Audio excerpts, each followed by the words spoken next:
आप लाख समझा लो खुद को, लेकिन जब काम वासना का वेग उठता है तो अच्छे अच्छों की सोच बहक जाती है और फिर आता है पछतावा, गिल्ट और खुद से नफरत। लेकिन क्या कभी आपने सोचा है, अगर श्री कृष्ण होते तो क्या वो आपको दोष देते या दिशा देते?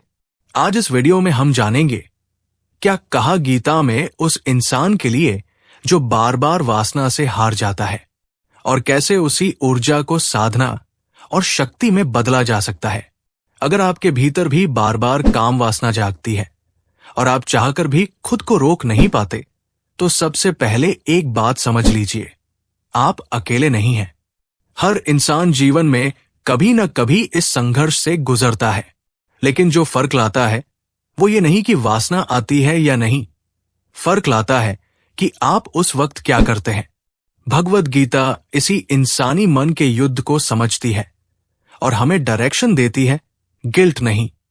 श्री कृष्ण अर्जुन से कहते हैं, काम और क्रोध रजोगुण से उत्पन्न होते हैं और यही आत्मा के सबसे बड़े शत्रु है।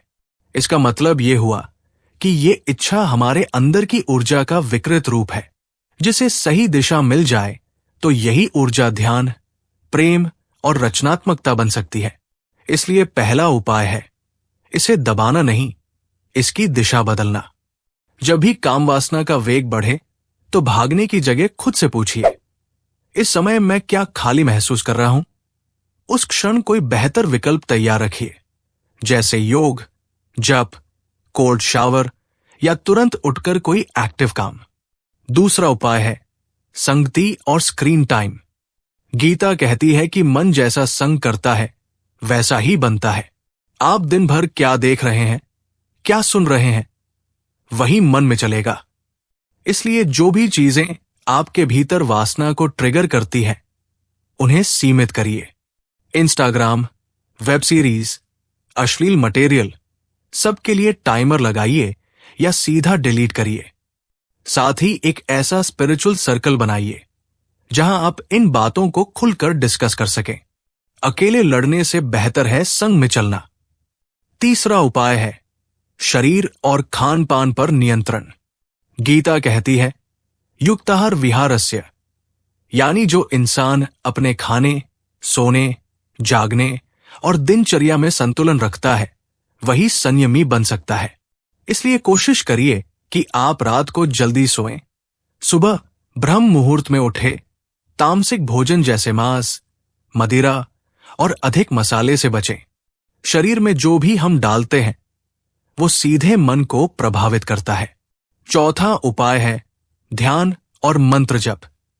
जब वासना का वेग सबसे ज्यादा हो तब ध्यान लगाना मुश्किल लगता है, लेकिन वही समय सबसे प्रभावशाली होता है। उस समय ओम का उच्चारण करिए, गहरी सांस लीजिए और मन को श्री कृष्ण की ओर मोड़ दीजिए। कामेश क्रोधेश रजोगुण कहकर श्री कृष्ण ने हमें यह हिंट दिया है कि ये गुण, ये अवस्था स्थायी नहीं है, ये बदल सकते हैं। और जब आप हर दिन 5 से 10 मिनट भी ध्यान करते हैं तो आपका मन धीरे धीरे स्टेबल होने लगता है।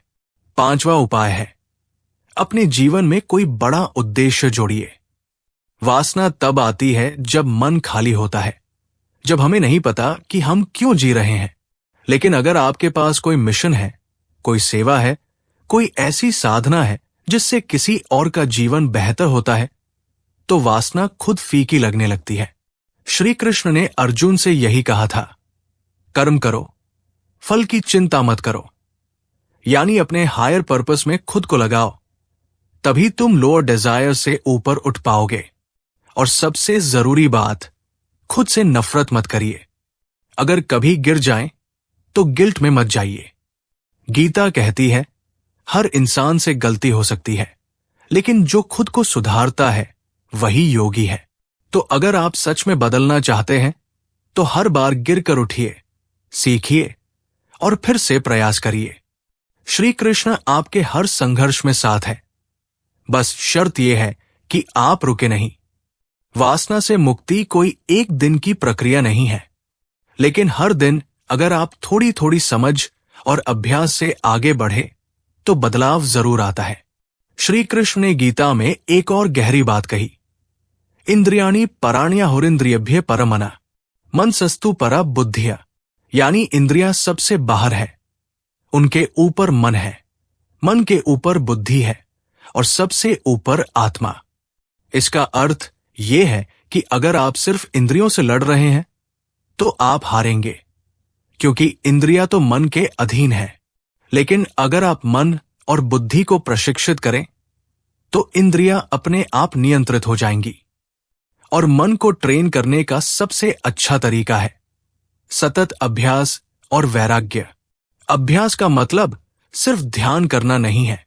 अभ्यास है हर बार जब वासना आए तो अवेयरनेस से देखना, भागना नहीं, लड़ना नहीं, बस देखना, बिना गिल्ट, बिना बहाव में बहे।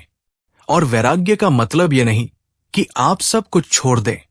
वैराग्य है भीतर से समझना कि जो चीज आपको बार बार खालीपन और पश्चाताप दे रही है वो असली सुख नहीं हो सकती।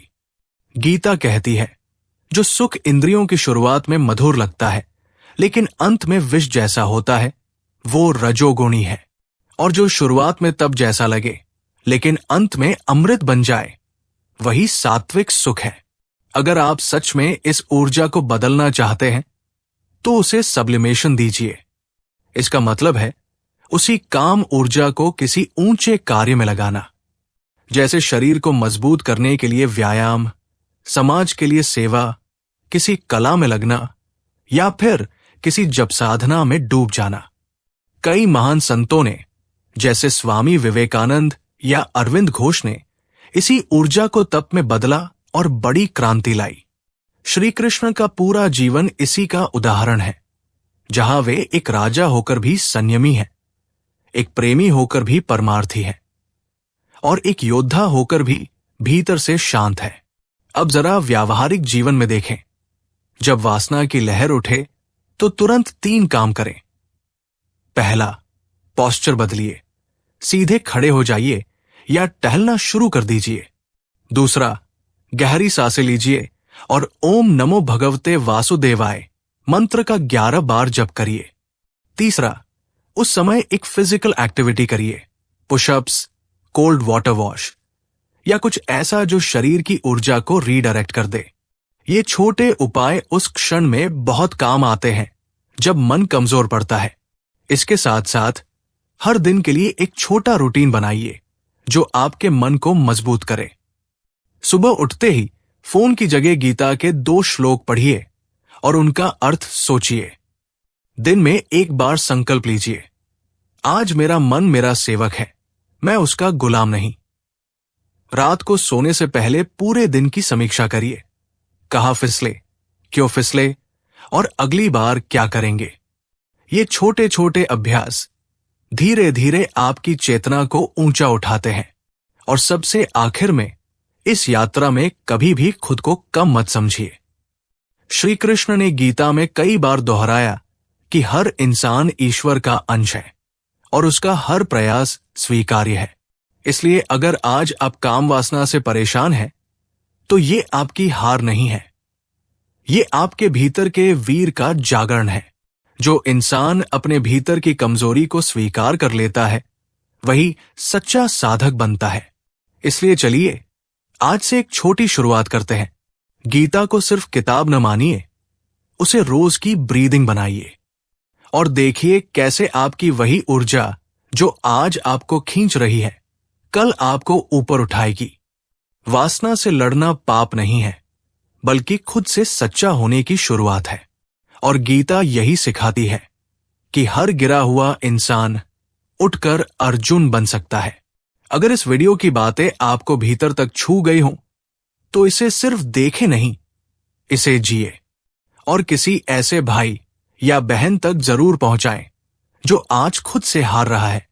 सनातन एस्ट्रो से जुड़े रहिए, क्योंकि यहां मिलती है वो क्लैरिटी जो ना किताबों में है, ना सिर्फ उपदेशों में, बल्कि आपके असली जीवन में।